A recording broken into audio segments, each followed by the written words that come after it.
వాక్యము చెప్పడానికి నాకు అవకాశాన్ని నాకు ఇచ్చినటువంటి దైవజనులు నాన్నగారికి మరొకసారి విశ్వాసులైన ఆత్మీయులైన మీకందరికీ కూడా ప్రత్యేకమైన వందనాలు తెలియపరుస్తూ ఉన్నాం.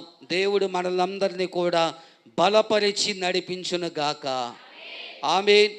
ద్వితీయోపదేశ కాండము 30వ అధ్యాయం. ద్వితీయోపదేశ కాండము 30వ అధ్యాయం 8వ వచనం మనము చదువుకుందాం. నీవు తిరిగి వచ్చి యెహోవా మాట విని నేను నేడు నీకాజ్ఞాపించు ఆయన ఆజ్ఞలన్నిటినీ గైకొనుచుందువు. దేవునికి స్తోత్రం. హల్లెలూయా.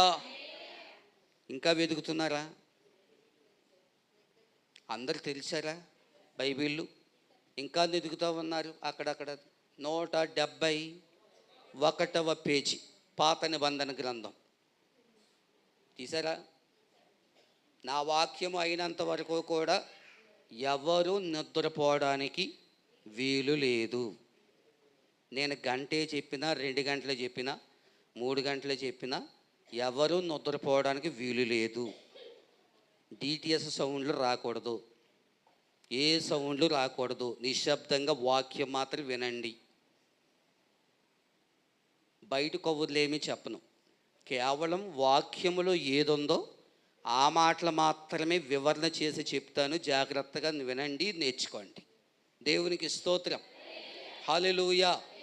మంచిది. దేవుని యొక్క బిడ్డలారా, ఈ చదవబడినటువంటి వాక్యములో మనం చూస్తే నీవు తిరిగి వచ్చి అనే మాటను మనము చూసాం. ఎవరు చెప్తున్నారు ఈ మాటలు?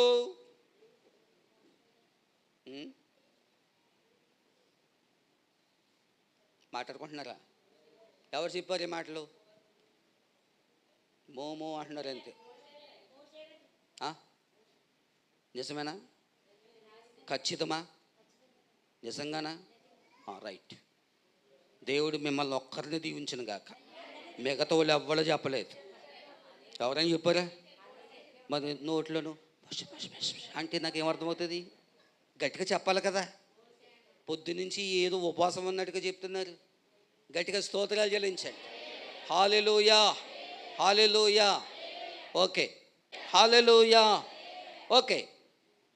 దైవజనుడు పరిశుద్ధుడు మోషే గారు ఈ మాటలు పలుకుతూ ఉన్నారు. ఏ మాటలు పలుకుతూ ఉన్నారు? తిరిగి వచ్చి అనే మాట. ఎవరితో చెప్తున్నాడు ఈ మాట? అమ్మా, ఆది సంగతి ఇశ్రాయేలీలు ప్రజలకి చెప్తున్నాడు మాట. ఏమని చెప్తున్నాడు? ఓరి నాయన, మీరు తిరిగి రండి. మరలా ఎక్కడికి తిరిగి రావాలి? యెహోవా మాట మీరు వినాలి అంటే మరలా మీరేం చేయాలి? తిరిగి వచ్చి యెహోవా మాట మీరు వినండి అని చెప్తున్నాడు. దేవునికి స్తోత్రం. ఇశ్రాయేలీయుల ప్రజలు పుట్టు క్రైస్తవులే కదా, అవునా కదా? మనకంటే వాళ్ళు చాలా మేధావులు, అస్సలైన క్రైస్తవులు, అసలైనటువంటి క్రీస్తు బిడ్డలు అయ్యండి, యేసు రక్తములో కడగబడిన బిడ్డలు అయ్యండి. వాళ్ళు చేసిన పని ఏంటి? దేవునికి వ్యతిరేకంగా వాళ్ళు ఉన్నారు, ప్రవర్తించారు, కార్యక్రమాలు చేశారు. దైవజనుడైనటువంటి మోషే ఇశ్రాయేలీయుల ప్రజలను పిలిపించి ఆయన ఏం చెప్తాడంటే, వాక్యములోను చొప్పులైనను వరగలేదు, బట్టలు కూడా మాయలేదు అని చెప్తున్నాడు. చిరగలేదని చెప్తూ ఉన్నాడు ఆయన. అంటే దానికి అర్థం ఏంటి? ఇశ్రాయేలీయుల ప్రజలు దేవుని కొరకు కష్టపడలేదు, దేవుని కొరకు ప్రయాసపడలేదు. ఏ వ్యక్తి అయినా సరే శుభ్రమైన బట్టలు వేసుకుని పనికి వెళితే ఆ పనిలో నలగకుండగా మాయకుండగా ఇంటికి వచ్చాడు అనుకోండి, ఇంటికి వస్తే పని చేసిన వాడు ఒగుతావా, పని చెయ్యలేని వాడు ఒగుతావా? చెప్పాలి. పని చేయలేని వ్యక్తిగా ఉంటావు నువ్వు. పని చేసిన వ్యక్తి ఎలా ఉంటాడో తెలుసా? బట్టలన్నీ కూడా మురుకు, అర్థమవుతుందా? శరీరం అంతా కూడా మురుకుగా ఉంటుంది, అలసిపోతారు. కష్టపడి ఆ పని నిమిత్తమైతే బట్టలు ఏ విధంగా అయితే మురికి వలె ఉంటుందో, అదే మాట చెప్తున్నాడు ఈయన ఇశ్రాయేలు ప్రజలను గూర్చి. ఇక నుంచైనా మీరు మారండ్రా నాయన, ఇక నుంచినైనా మీరు మారి దేవునికి లోబడండి, దేవుని మాట మీరు వినండి, దేవుని యొక్క అడుగు జాడలలో మీరు నడుచుకోండి అని దైవజనుడు మోషే గారు జ్ఞాపకం చేస్తూ ఉన్నారు. ఇదే మాట పరిశుద్ధాత్మ దేవుడు మనకి జ్ఞాపకం చేస్తూ ఉన్నాడు. దేవునికి స్తోత్రం, హల్లెలూయా.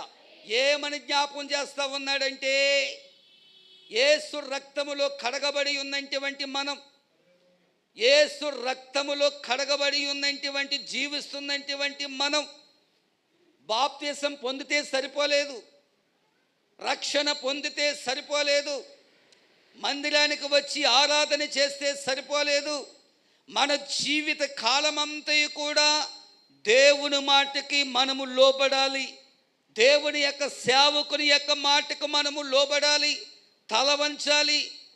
ఏది చెబితే ఆ పని మనము చేయవలసి ఉంది.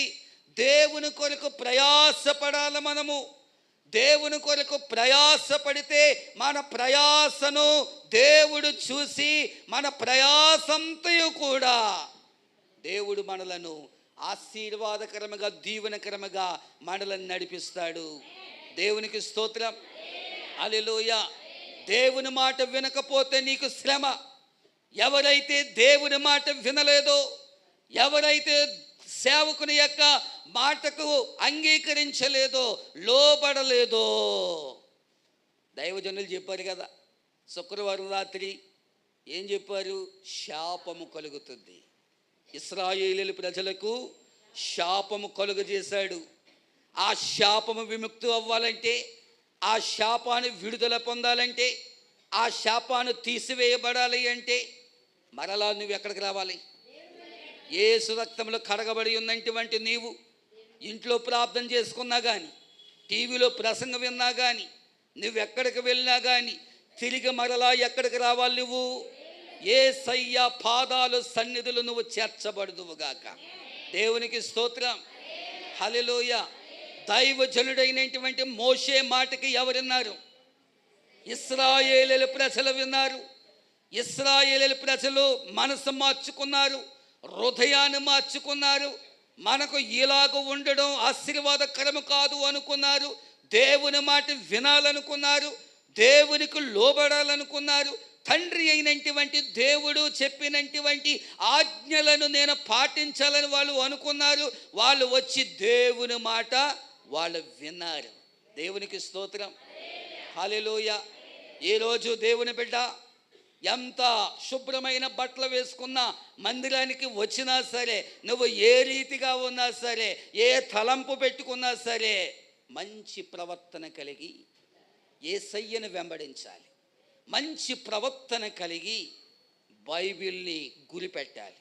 మంచి ప్రవర్తన కలిగి ఆయన ఆజ్ఞలను గైకొనాలి. ఆజ్ఞలను మనము గైకొనాలి.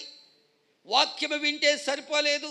ఆ వాక్యాన్ని మనసార, హృదయానుసార, నోరారా, తనివి తీరా ఆ వాక్యానుసారముగా నీవు నడవబడితే గాక దేవుడు నిన్ను ఈరోజే ఆశీర్వదించబోతూ ఉన్నాడు.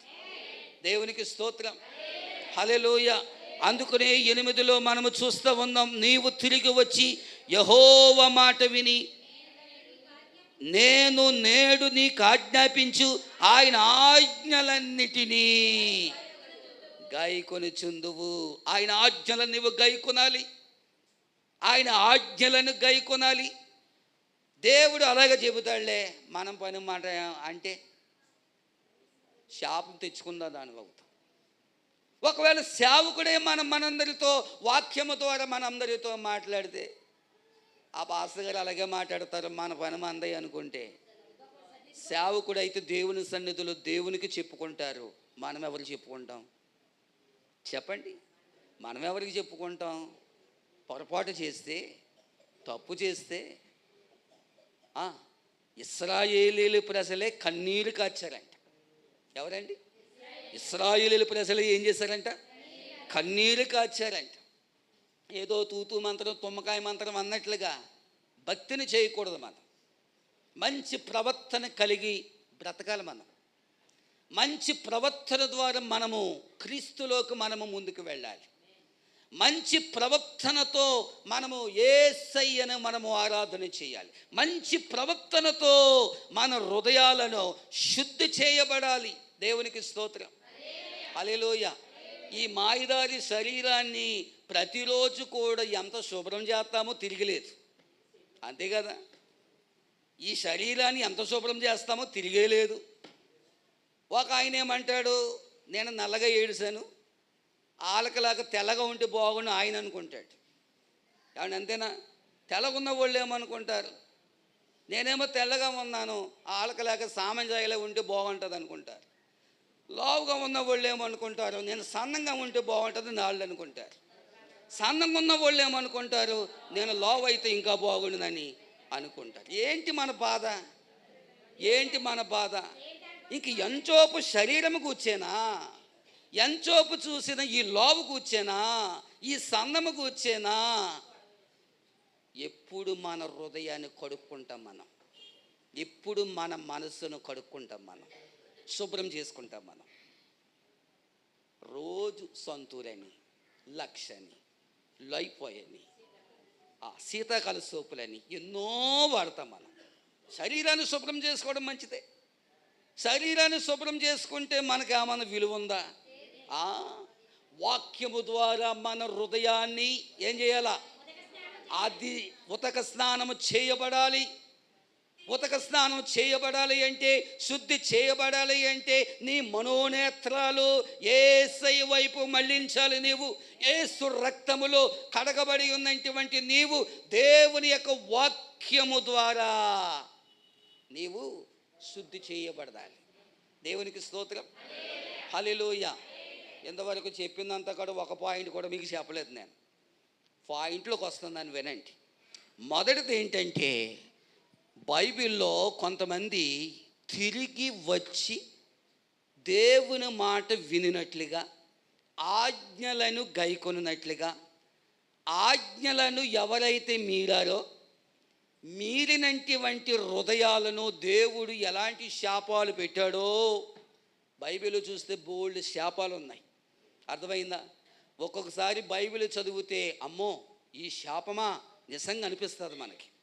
కానీ మనము బైబిల్ చదవక, ఏం చదవక, బైబిల్ చదవక, ధ్యానించక, హృదయానుసార మనసార మన మనోనేత్రాలు దృష్టి వాక్యము మీద పెట్టక, దేవునికి స్తోత్రం చెప్పండి, హల్లెలూయా.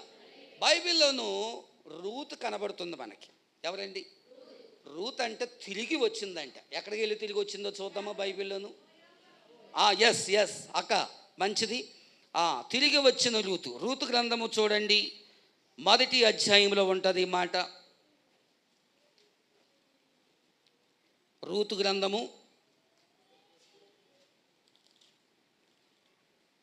1వ అధ్యాయములోను 22వ వచనం చదవండి. అట్లు నయోమియు ఆమెతో కూడా మోయాబీరాలైన రూతు అను ఆమె కోడలను మోయాబు దేశము నుండి తిరిగి వచ్చిరి. వారిద్దరూ యవల కోత ఆరంభములో బెత్లెహేము చేరిరి. ఇప్పుడు నయోము గారు భర్త గారి పేరేంటి? ఏంటి? Right Elimelech. ఎలీమెలెకు భార్య పేరు రైట్, రివర్స్ చేశాను కదా, నయోమి. ఎంతమంది పిల్లలు? వాళ్ళ పేర్లేంటి?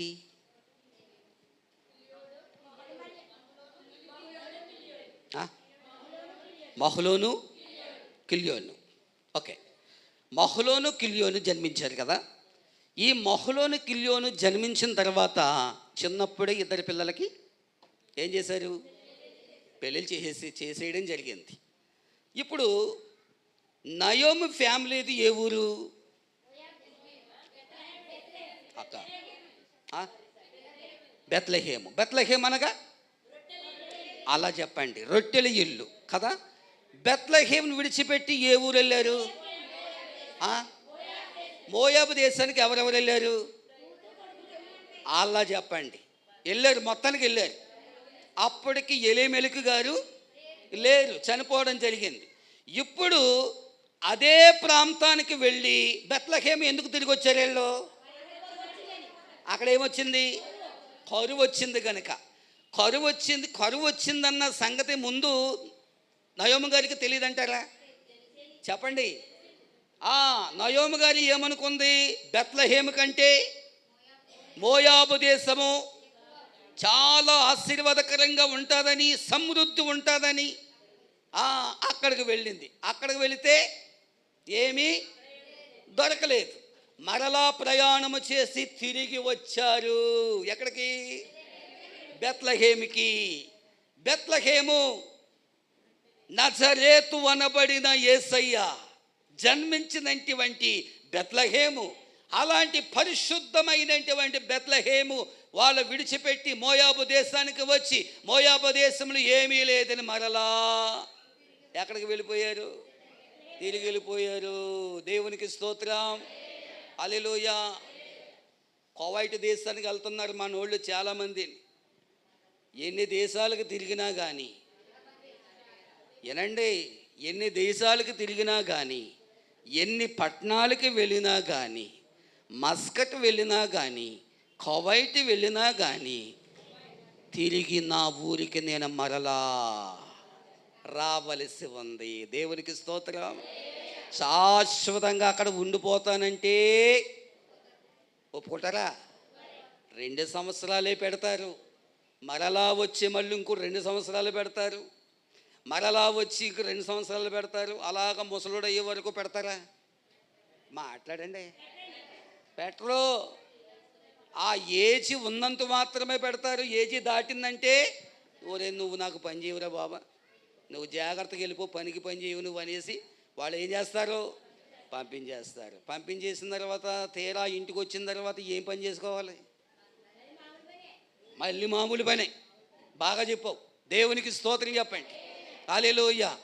తిరిగి వచ్చి అన్య జనాంగములో నుండి మనము దేవుని సన్నిధికి వచ్చాము, అవునా కాదు చెప్పండి? అన్య జనాంగములో నుండి, అన్య దేవతల్లో నుండి దేవుని సన్నిధికి మనం ఏమై ఉన్నామో తిరిగి వచ్చాము. దేవునికి స్తోత్రం, హల్లెలూయా. తిరిగి వచ్చి దేవుని మహిమను చూసాము. దేవుని చూపించినటువంటి ఆశ్చర్యమైన కార్యాలను మనము చూసాము. ఆశ్చర్యమైనటువంటి హృదయాలుగా ఉన్నటువంటి దేవుని యొక్క సన్నిధిలో ఆశీర్వదించబడ్డాము, దీవించబడ్డాము. తిరిగి వచ్చి ఉన్నటువంటి మనం మరలా వెనక్కి వెళ్ళకూడదు, వెళ్ళిపోలేదు కూడా మనం. దేవునికి స్తోత్రం చెప్పండి, హల్లెలూయా. కొంతమంది ఏం చేస్తారంటే, ఈ ఆదివారం ఈ చర్చికి వచ్చి ఆదివారం ఏమో ఇంకో చర్చికి వెళ్ళి, పై ఆదివారం ఇంకో చర్చికి వెళ్ళి, పై ఆదివారం ఇంకో చర్చికి వెళ్తే నువ్వేం ఆశీర్వదించబడతావు? చెప్పండి, నువ్వేం ఆశీర్వదించబడతావు? అదనమాట సంగతి. ఒక ఆత్మీయ జీవితంలో ఎదుగుతున్నటువంటి నీవు ఆత్మీయ జీవితం ఒక్కసారి పోగొట్టుకుంటే సంపాదించుకోగలమా? కట్టుకోగలమా? దేవునికి స్తోత్రం. కట్టుకోలేము. అది కట్టబడాలంటే, అది తిరిగి మనము పొందుకోవాలి అంటే యేసయ్య పాద సన్నిధిలో చేర్చబడాలి మనం. దేవునికి స్తోత్రం, హల్లెలూయా. రూతు, నయోమి మరలా ఆ ప్రాంతానికి వచ్చారు కాబట్టి బెత్లెహేములోనే వాళ్ళు ఆశీర్వదించబడ్డారు. దేవునికి స్తోత్రం. బెత్లెహేములోనే సమృద్ధి అయినటువంటి ఆహారము కొదువు లేకుండా వాళ్ళకి దొరికింది కాబట్టి అందుకని రొట్టెల ఇల్లు అన్నాడు దేవుడు. దేవునికి స్తోత్రం, హల్లెలూయా. రొట్టెల ఇల్లు అన్నాడు. ఇంకా మనం చూద్దాం. రెండోది మనం చూస్తే, తిరిగి వచ్చిన ఎలీషా. ఎవరండి? తిరిగి వచ్చిన ఎలీషా గారు. మొదటి రాజుల గ్రంథం చూడండి, 19వ అధ్యాయం. మొదటి రాజుల గ్రంథము 19వ అధ్యాయం 20వ వచనం మనం చదువుకుందాం. 20వ వచనం చదవండి. అతడు ఎడ్లను విడిచి ఏలియా వెంట పరుగెత్తి, నేను పోయి నా తల్లిదండ్రులను ముద్దు పెట్టుకొని తిరిగి వచ్చి నిన్ను వెంబడించదనని చెప్పి అతనిని సెలవడుగుగా, అతడు పోయి, రమ్ము, నా వలన నీకు నిర్బంధము లేదని చెప్పెను. దేవునికి స్తోత్రం. ఎలీషా గారు ఏలియా గారి కనబడుతూ ఉన్నారు. ఏలియా గారితో ఎలీషా గారు ఏం చెప్తాడు? అయ్యా, నాకు ఎడ్లు ఉన్నాయి. ఏమున్నాయి? నాకు ఎడ్లు ఉన్నాయి, అరకలు ఉన్నాయి నాకు. అంచేత ఆ ఎడ్లను ఆ అరకలను నేను విడిచిపెట్టి మరలా వచ్చి నిన్ను వెంబడిస్తాని అని ఎలీషా ఎవరికి చెప్పాడు? ఏలియా గారికి చెప్పాడు. నిర్బంధమేమీ లేదు, నీవు వెళ్ళి నీ ఎడ్లను నీ అరకలను చక్క పెట్టుకున్న తర్వాతే నన్ను వెంబడించు అన్నాడు. ఎంత అరకలు ఉన్నా కానీ, ఎన్ని ఎడ్లున్నా కానీ, ఎంత ఆస్తున్నా కానీ ఎలీషా దేవుని సన్నిధికి వచ్చేసాడు మరలాని. దేవునికి స్తోత్రం. దేవుని సన్నిధికి వచ్చి మరలా తిరిగి వచ్చి యేసయ్యను వెంబడించాడు, అనగా దేవునిని వెంబడించాడు. ఎలీషా చెప్పినటువంటి మాటకి లోబడ్డాడు, కట్టుబడ్డాడు. ఎలీషా గారి ద్వారా ఎన్నో కార్యాలు పరిశుద్ధాత్మ దేవుడు జరిగించాడండి. దేవునికి స్తోత్రం. హల్లెలూయా. ఆస్తిపాస్తులు ఎన్నైనా ఉండొచ్చు, ఎడ్లు వరకలు బళ్ళు ఎన్నైనా ఉండొచ్చు, ఎన్నున్నా కానీ, ఉన్నా లేకపోయినా తిరిగి మరలా ఎవరిని సంపాదించుకోవాలి? ఎవరిని సంపాదించుకోవాలి? ఆత్మీయత సంపాదించుకోవాలి మనం. దేవునికి స్తోత్రం. హల్లెలూయా. ఆత్మీయత సంపాదించుకొని ఆ ఆత్మీయత అడుగు జాడల్లోకి మనం వెళితే గాక శోధనలు వస్తాయా? శ్రమలు వస్తాయా? కష్టాలు వస్తాయా? ఇరుకులు వస్తాయా? ఇబ్బందులు వస్తాయా? ఏది కొదువు లేకుండా యేసయ్య మనల్ని కాపాడి నడిపిస్తూ ఉన్నాడు. Praise the lord. చండి. Hallelujah, hallelujah. తిరిగి వచ్చిన సౌలు ఎవరు? ఎన్నోది? మూడోది. తిరిగి వచ్చినటువంటి సౌలు. అపోస్తల కార్యములు, తొందరగానే ముగిస్తాను, కంగారు పడొద్దు. అపోస్తల కార్యములు 22వ అధ్యాయం.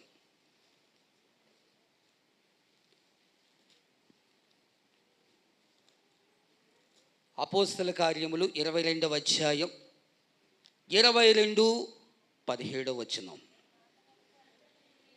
అంతట నేను యెరూషలేమునకు తిరిగి వచ్చి దేవాలయములో ప్రార్థన చేయుచుండగా పరవశుడునై ప్రభువును చూచి తిని. ఎవరు చూశారు ప్రభువుని? సౌలు ఆయనే, పౌలు గారు ఆయనే. సౌలుగా ఉన్నప్పుడేమో ఎక్కడికి వెళ్ళాడు? దమస్కు వెళ్ళాడు. దమస్కు పట్టణానికి వెళ్ళాడు. ఎందుకు వెళ్ళాడు? యేసు రక్తంలో కడగబడి ఉన్నటువంటి ప్రజలందరినీ కూడా చంపేద్దామని వెళ్ళాడు, నరికేద్దామని వెళ్ళాడు, రక్తపాతం చిందించుదామని వెళ్ళాడు. అక్కడ అంతా కూడా చేసి తిరిగి వచ్చిన సమయంలో కళ్ళు మూతలు పడిపోయి ఉండగా అద్భుతం చేశాడు అక్కడ అననీయ భక్తుడు ద్వారా. అక్కడ నుండి మరలా నీవు క్రీస్తుని ధరించుకోవాలంటే, క్రీస్తు బిడ్డవు ఇంకనూ నువ్వు ఆశీర్వాదకరముగా ఉండాలి అంటే పరమ తండ్రే యేసయ్యే సౌలు గారితో మాట్లాడాడు. దేవునికి స్తోత్రం. హల్లెలూయా. నీవు హింసిస్తున్నటువంటి చెప్పండి, దేవునికి స్తోత్రం కలిగిన గాక. హల్లెలూయా. నీవు ఎవరినైతే హింసిస్తున్నావో ఆయనే నేను యేసుని అని చెప్పాడు. అక్కడ నుంచి మరలా గొప్ప కార్యములు నీ చేతుల ద్వారా జరగాలంటే, నీ ద్వారా నేను జరిగించబోతూ ఉన్నానని నీవు యెరూషలేమునకు తిరిగి రమ్ము అని పలికాడు అక్కడ. దేవునికి స్తోత్రం. హల్లెలూయా. యెరూషలేము ప్రాంతానికి ఆయన తిరిగి వచ్చాడు. అంతకుముందైతే ఏదేదో చేద్దాం అనుకున్నాడు సౌలు గారు. మతాధిపతులతో చేతులు కలిపాడు. మతాధిపతులతో చేతులు కలిపితే ఒక ఆశీర్వాదమైన వచ్చిందా? దీవెనైనా ఉందా? శాపం తగిలించేవారికి, ఆ శాపము విడుదల చేయబడ్డానికి, ఆ శాపాన్ని విముక్తి చేయబడ్డానికి మరలా ఎక్కడికి వచ్చాడు చెప్పాలి? యెరూషలేము ప్రాంతానికి వచ్చిన తర్వాత, పౌలుగా దేవుడు అభిషేకించబడిన తర్వాత గొప్ప ఆశీర్వాదములు దీవులను పొందుకున్నాడు. దేవునికి స్తోత్రం, హల్లెలూయా. అనేకమైన సంఘాలను కట్టాడు.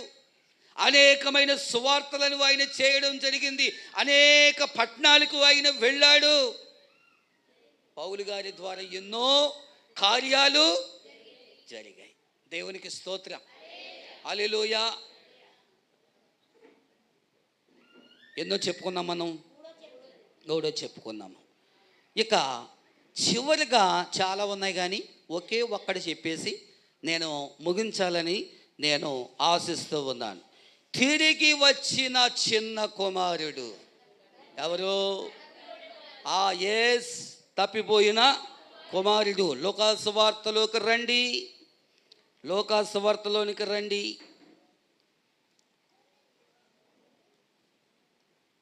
15వ అధ్యాయం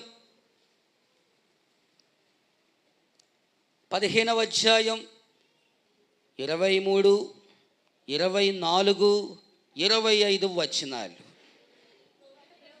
క్రొవ్విన పశువును తెచ్చి వధించుడి, మనము తిని సంతోషపడుదము. ఈయన కుమారుడు చనిపోయి మరలా బ్రతికెను, తప్పిపోయి దొరికినని చెప్పెను. అంతట వారు సంతోషపడసాగిరి. అప్పుడు అతని పెద్ద కుమారుడు పొలములో ఉండెను. వాడు పొలము నుండి వచ్చుచు ఇంటి దగ్గరకు రాగా వాయిద్యములు నాట్యములు జరుగుట విని దాసులలో ఒకని పిలిచి ఇవి ఏమిటని అడుగగా, ఆ దాసుడు అతనితో, నీ తమ్ముడు వచ్చి ఉన్నాడు, అతడు తన యొద్దకు సురక్షితముగా వచ్చినందున నీ తండ్రి క్రొవ్విన పశువును వధించననిను. దేవునికి స్తోత్రం, హల్లెలూయా. తప్పిపోయిన కుమారుడు. రమేష్ సాంగ్ రెడీ చేయండి. తప్పిపోయినటువంటి కుమారుడు తండ్రి దగ్గరికి వెళ్ళి, నాన్నగారు, నా ఆస్తి నాకు పనిచేయండి, నా వాటా నాకు ఇచ్చేయండి, ఇంతకంటే నేను పెద్ద కంపెనీ నేను చెయ్యాలనుకుంటున్నాను, నేను ఇంతకంటే బాగుంటుంది అది అన్నాడు. తండ్రి ఆస్తిపాస్తులు కలిగిన వాడు. తండ్రి అన్నాడు చిన్న కుమారుడిని పిలిచి, నాయనా కుమారుడా, కావలసిందంతా ఆస్తుంది, మనకి కావలసిందంతా ఆస్తుంది, కావలసిందంతా ఆస్తుంది. మనము తినడానికి, నివాసం చేయబడ్డానికి, ఏదైనా కార్యము జరిపించుకోవడానికి ఆస్తుంది అని చెప్పగానే కొల్లెర తీసేసాడు చిన్న కుమారుడు. నాన్నగారు, మీరెన్ని చెప్పినా నాకు అనవసరం, నా ఆస్తి నాకు పని చేయండి, నేను పోతాను, ఆ వాటా పట్టుకుని అన్నాడు. నా మాట వినవరా నాయనా అన్నాడు. నేను విన్ను అన్నాడు. కారణం ఏంటో తెలుసా? స్నేహితులు. ఏంటి? స్నేహితులు. ఒక స్నేహితుడు అన్నాడు, ఒరేయ్ మీ బాబు దగ్గరికి వెళ్ళరా, మీ బాబు దగ్గరికి వెళ్ళి కొల్లెరది సీరియస్ అవ్వు, నా మాట నాకు పని చేయమని చెప్పు. మనం వెళ్ళిపోయి అలాగలా మేఘాల్లోకి వెళ్ళిపోయి ఒక ఆశీర్వాదకరమ దీవెనకరమగా ఉందుము అనేసి ఒక్కొక్క స్నేహితుడు ఒక్కొక్క వింతగా చెప్పాడు. లేకపోతే తప్పిపోయిన కుమారుడు ఎందుకు పాడైపోతాడు? పాడవగలరా? పాడవడానికి కారణం ఏంటి? ఈ రోజున కూడా ఎంతమందిని చూస్తున్నాము అయ్యా, ఎంతమందిని చూడగలుగుతున్నాం? ఆ రక్షణ పొందిన వాళ్ళు, యేసు ప్రభు ధరించుకున్న వాళ్ళు, ఒకనొక సమయం ముందు మందిరంలో చేర్చబడిన వాళ్ళు. ఇప్పుడు మన కళ్ళారా మనం చూస్తూ ఉంటుంటే ఎన్ని కట్టింగులు ఇచ్చి వెళ్తున్నారో పక్కనే. వింటున్నారన్నమాట. ఎన్ని కటింగులు ఇచ్చుకొని కనీసం వందనాలు చెప్పకుండగా, ప్రైజ్ ది లార్డ్ చెప్పకుండగా, బాగున్నావా అన్నయ్య అని పలకరించకుండగా పక్క నుంచి వెళ్ళిపోతూ ఉన్నారంటే అంత ఎదిగిపోయావురా బాబు నువ్వు అనిపిస్తుంది మనకి. తప్పిపోయిన కుమారుడి జీవితం అలాగైంది. స్నేహితులు స్నేహితులు బట్టే పాడైపోయాడు. ఆస్తి పనిచేశాడు, ఆ ఆస్తి తట్టుకుని వెళ్ళిపోయి ఆ ఆస్తి ఉన్నంత వరకు కూడా ఖర్చు పెట్టేసి ఒక స్నేహితుడు అన్నాడు, అర్జెంటుగా నేను మా ఇంటికి వెళ్ళాలన్నాడు. వాడు వెళ్ళిపోయాడు. రెండో స్నేహితుడు ఉన్నాడు, వాడు కూడా ఏమన్నాడో తెలుసా, మా నాన్నకి సీరియస్గా ఉందని వాడు వెళ్ళిపోయాడు. ఇంకో స్నేహితుడు ఉన్నాడు, అర్జెంటుగా దాన్ని రమ్మన్నారని వాడు వెళ్ళిపోయాడు. తప్పిపోయిన కుమారుడిని ఒక్కడును మాత్రమే విడిచిపెట్టి వెళ్ళిపోయారు. దిక్కులేని చావు అయిపోయింది. సరైన బట్టలు లేవు, సరైన వసతులు లేవు, సరైన ఆహారం లేదు. నాకు భయంకరమైన ఆకలేస్తుంది, నాకు భోజనం ఎవరు పెడతారు, నాకు నీళ్ళు ఎవరిస్తారు, ఉండడానికి ఆశ్రయం ఎవరు కల్పిస్తారు? పందులు మేపే దుకాణం దగ్గర చేరాడు ఒకరోజు. అయ్యా నీ పందులు మేపుతానండి, నా కాస్త సాయంకాలం అయ్యేటప్పటికి గంజి పోస్తే సరిపోతుందండి అన్నాడు. సాయంకాలం అయ్యేటప్పుడు గంజి పోస్తానులే, పందులు మేపుకుంటారా అన్నాడు. ఆ పందులు తోలుకుని అలసిపోయాడు బాగా. అందులోనే ఆ గంజి, పందులు తాగి గంజి తాగుదామని ప్రయత్నం చేస్తూ ఉండగా ఒక్క దెబ్బ కొట్టాడు నడ్డి మీద యజమానుడు. అప్పుడు గుర్తుకొచ్చింది, ఎవరు? తండ్రి. నాన్నగారు అని పెద్ద కేకేసాడు. అప్పుడు ప్రయోజనం ఏమైనా ఉందా అనుకున్నాడు. ఇప్పుడు ఏమని అనుకున్నాడు తెలుసా, మా నాన్న దగ్గరికి నేను కొడుకుగా వెళ్ళకూడదు, ఒక కూలివానిగా నేను జాయిన్ అవ్వాలి అని మనసులో అనుకున్నాడు.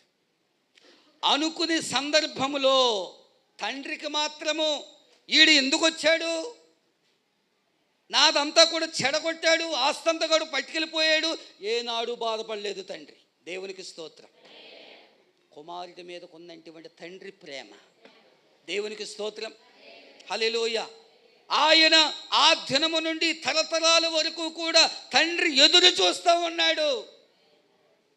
ఏమని ఎదురు చూస్తూ ఉన్నాడంటే, నా కొడుకు ఎప్పుడు వస్తాడు, నా చిన్న కుమారుడు ఎప్పుడు వస్తాడు, ఎప్పుడు నేను చూస్తాను, ఎప్పుడు నేను కౌగలించుకుంటాను, వాని ప్రేమ నేను ఎప్పుడు పొందుకుంటాను. నేను ఇచ్చినటువంటి ప్రేమ తీసుకుని వెళ్ళి వాడు నాశనం చేసుకున్నాడే. వాడు ఎలా బ్రతుకుతున్నాడో, ఏమి తాగుతున్నాడో, ఏమి తింటున్నాడో ఏమి తెలియట్లేదే. కన్నీరు కారుస్తూ ఉన్నాడు తండ్రి. దేవునికి స్తోత్రం. హల్లెలూయా. ఎంతో కన్నీరు కారుస్తూ ఉన్నాడు. సొమ్మసిల్లి పడిపోయినట్లుగా ఆ కుమారుడు వెళ్ళిపోతూ ఉన్నాడు. ఆ పాట చూద్దాం ఒకసారి, ప్రార్థన చేద్దాము. తలల వంచండి, కళ్ళు ముయ్యండి, ప్రార్థన చేద్దాము. 2-3 నిమిషాలు మనము ప్రార్థించుకుందాము. ప్రార్థన చేద్దాం. యేసయ్యా, ఈ పగటి వేళ దినమందు తిరిగి వచ్చిన తప్పిపోయిన కుమారుడు, తిరిగి వచ్చిన రూతు, తిరిగి వచ్చిన సౌలు గారు, తిరిగి వచ్చిన ఎలీషా, ఈరోజునైనా దేవుని యొక్క సన్నిధిని వెంబడించాలంటే మనమందరము తిరిగి వచ్చి ఆయన రక్తముతో ప్రోక్షించబడి ఉన్న మనం ఆయన శిలువ దగ్గరికి మనము చేరాలి. ప్రతి ఒక్కరము కూడా ప్రార్థనలు మనము ఉందాము. తప్పిపోయిన కుమారుడు జీవితంలో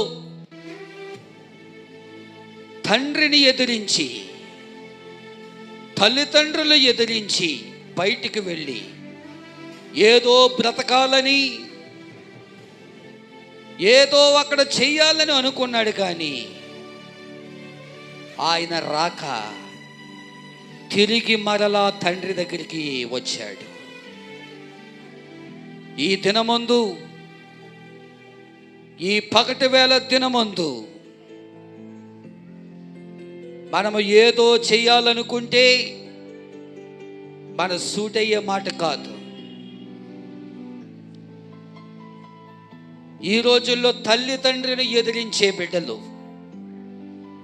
సేవకులను ఎదిరించేవారు, సేవకుల మీద తిరగబడేవారు, తల్లిదండ్రుల మీద తిరగబడేవారు ఎక్కువైపోయారు సమాజంలో. కొంతకాలం నువ్వు బ్రతకాలంటే, కొంతకాలం నువ్వు జీవించాలంటే దేవుని మాట వినవలసిందే, సేవకుల మాట వినవలసిందే. ఇశ్రాయేలీయుల ప్రజలు దేవునికి వ్యతిరేకంగా కార్యాలు వాళ్ళు చేశారు, దేవుని మీద తిరగబడ్డారు. దేవుని మీద తిరగబడి ఏదో చెయ్యాలని వాళ్ళు అనుకున్నారు. వాళ్ళ క్షేమము లేదు, శాపమే వచ్చింది వాళ్ళ మీదకి. అలాంటి శాపము ఎవ్వరికి రాకూడదు. అలాంటి శాపము, ఉద్రేకము, ఉగ్రత ఎవరి మీదకి రాకూడదు. అందుకునే దేవుడు ఎక్కడైతే పాపం ఉందో అలాంటి స్థలాల దగ్గరికి తుఫానులు పంపిస్తూ ఉన్నాడు. భయంకరమైన తుఫానుల చేత ఎంతనం పొందుతూ ఉన్నారు. మనము క్రీస్తు బిడ్డలం, మనము యేసు రక్తముతో బిడ్డలం, మనము యేసు రక్తముతో బిడ్డలమై ఉండగా ఆయన సన్నిధిలో మనము దేవుని మాట నువ్వు వినడానికి సిద్ధపడి ఉన్నావా? దేవునికి ఇష్టపూర్వకంగా ఉండాలంటే, ఆశీర్వాదకరముగా మనం ఉండాలంటే, భయభక్తులతో మనము జీవించాలి అంటే, ఆనాడు మోషే గారి మీద కూడా తిరగబడ్డారు ప్రజలు. మోషే గారి మీద సణుక్కున్నారు. మమ్మల్ని చంపడానికి తీసుకుని వచ్చావా అని అడిగారు. అయినను మోషే ఏమీ మాట్లాడక దేవుని సన్నిధిలో మాత్రమే ఆయన ప్రార్థన చేసి తిరిగి మరలా వచ్చారు. యేసు రక్తములో కడగబడ్డారు. ఈరోజు నీవు నేను ప్రతి వారము కూడా దేవునికి లోబడవలసిందే, దేవుని మాట వినవలసిందే. ఒకవేళ వినకపోతే ఆ శాపం మన మీదకి వస్తుందేమో. అలాంటి శాపం మన మీదకు రాకూడదు.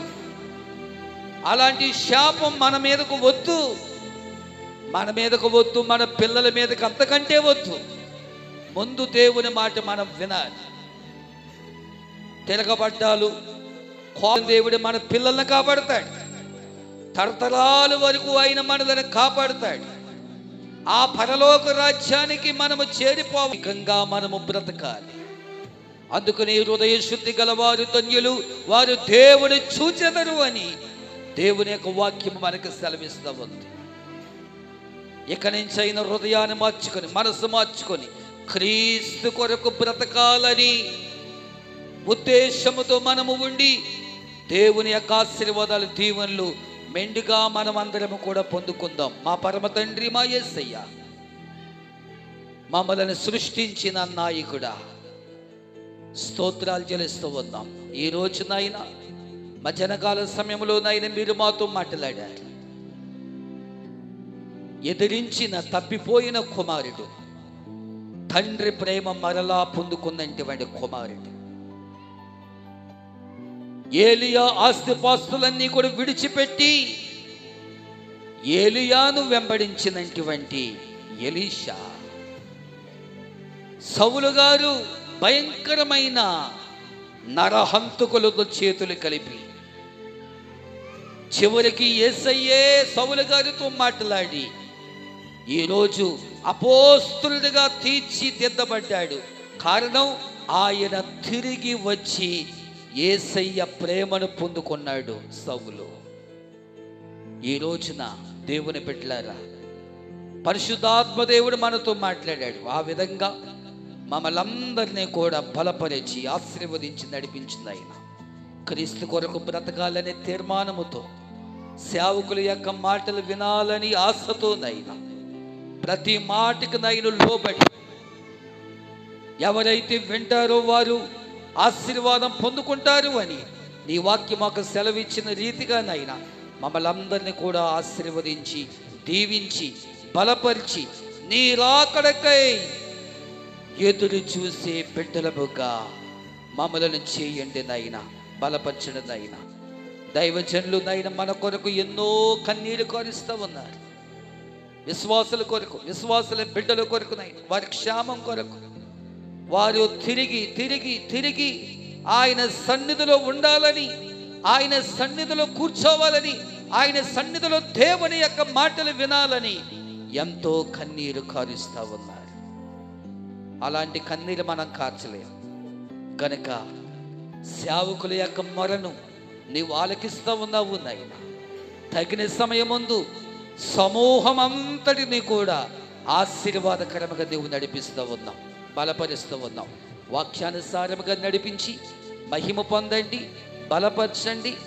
పొరపాటులు ఏదైనా మాలో ఉంటే కాక వాటినన్నిటినీ సరిచేసుకొని సమాధానపరచునుగాక, ఐక్యతపరచునుగాక, విశాలమైన స్థలాన్ని మన కొరకు సిద్ధపరచునుగాక. మహిమ పొందండి, ఆశీర్వదించమని యేసు నామమున ప్రార్థించుకొని వేడుకొనిచున్న మా పరమ తండ్రి, ఆమేన్. అందరికీ వందనాలండి. Thank you. సమయం ఇచ్చిన నాన్నగారికి వందనాలు. Thank you.